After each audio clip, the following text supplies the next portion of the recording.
Mood naturally fluctuates, and everyone experiences highs and lows in their lives. But in some cases, changes in mood can become long-lasting, debilitating, and can impair someone's ability to hold down a job or sustain meaningful relationships. It's estimated that around 10% of people will at some point in their lives suffer from depression, a mood disorder characterized by several symptoms: feeling sad, distressed, unmotivated, excessively tired, and losing interest in once pleasurable activities known as anhedonia. Many people with depression also suffer from anxiety. Neuroimaging studies reveal that many brain circuits that normally regulate mood are dysregulated in depression.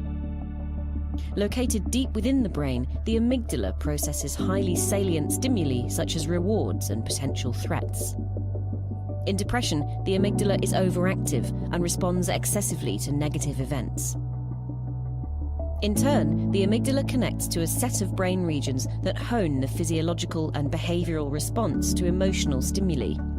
These areas include the medial prefrontal cortex, the nucleus accumbens, the hippocampus, and the insula. The hippocampus is involved in memory formation, and along with the prefrontal cortex is particularly vulnerable to the effects of stress. Depressed people are more susceptible to stress, which can cause physical changes in the brain, including atrophy of the hippocampus. This and other changes in depressed people may cause inappropriate responses to emotional events. The medial prefrontal cortex is involved in regulating how strongly we react to emotional stimuli. Treatments such as antidepressant drugs, cognitive behavioral therapy, and electroconvulsive therapy affect the structure and function of these and other brain regions. Animal models such as mice are critical in helping us understand the cellular and molecular changes underlying depression and develop better treatments.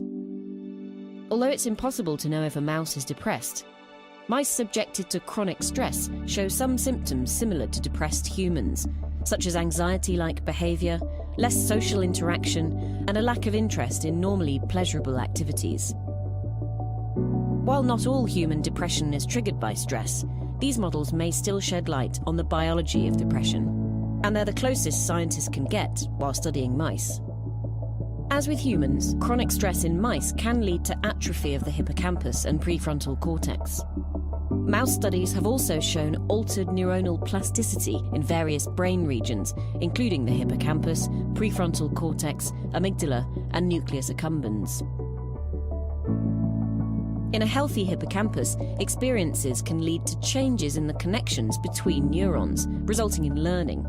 These changes are referred to as plasticity. Chronic stress can reduce this plasticity. Healthy brains also continue to produce new neurons in one part of the hippocampus.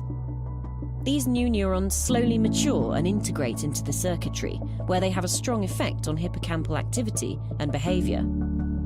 These new neurons are also affected by stress. They're reduced in number in stressed brains.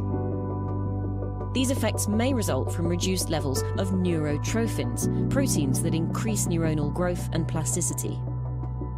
Reduced plasticity may stop the hippocampus from being able to properly regulate the stress response, which may lead to a vicious cycle where stress perpetuates more stress. The hippocampus is particularly affected, but there can be reductions in plasticity elsewhere in the brain, and together these changes could contribute to other symptoms of depression like anhedonia. Whether these cellular changes seen in mice are involved in human depression remains unclear. Most antidepressants available today rapidly increase the amount of the neurotransmitters serotonin and/or norepinephrine in the synapse. However, improvements in symptoms in patients and mice usually don't occur until weeks after starting the treatment. While the reasons for this delay aren't fully understood, prolonged treatment with antidepressants can, over time, act to reverse some of the changes induced by chronic stress, increasing neurotrophin expression and rebooting hippocampal plasticity. Non-chemical treatments for depression, including electroconvulsive shock, also promote hippocampal plasticity in mice. Antidepressant treatment can also reverse stress-induced changes in other areas of the brain, including the prefrontal cortex and reward circuitry.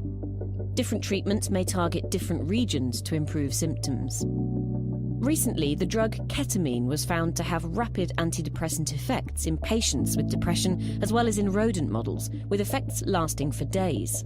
The mechanism behind this is an area of active research. Ketamine blocks a type of synaptic transmission, leading to activation of a number of signaling pathways and increasing neurotrophin expression. These molecular changes result in increased plasticity in the prefrontal cortex and hippocampus and likely contribute to ketamine's behavioral effects. By studying the changes in the brain caused by chronic stress and how antidepressants like ketamine work to reverse them, researchers may find new targets for treatment or new drugs that could act more quickly, more specifically, or more effectively than currently available treatments.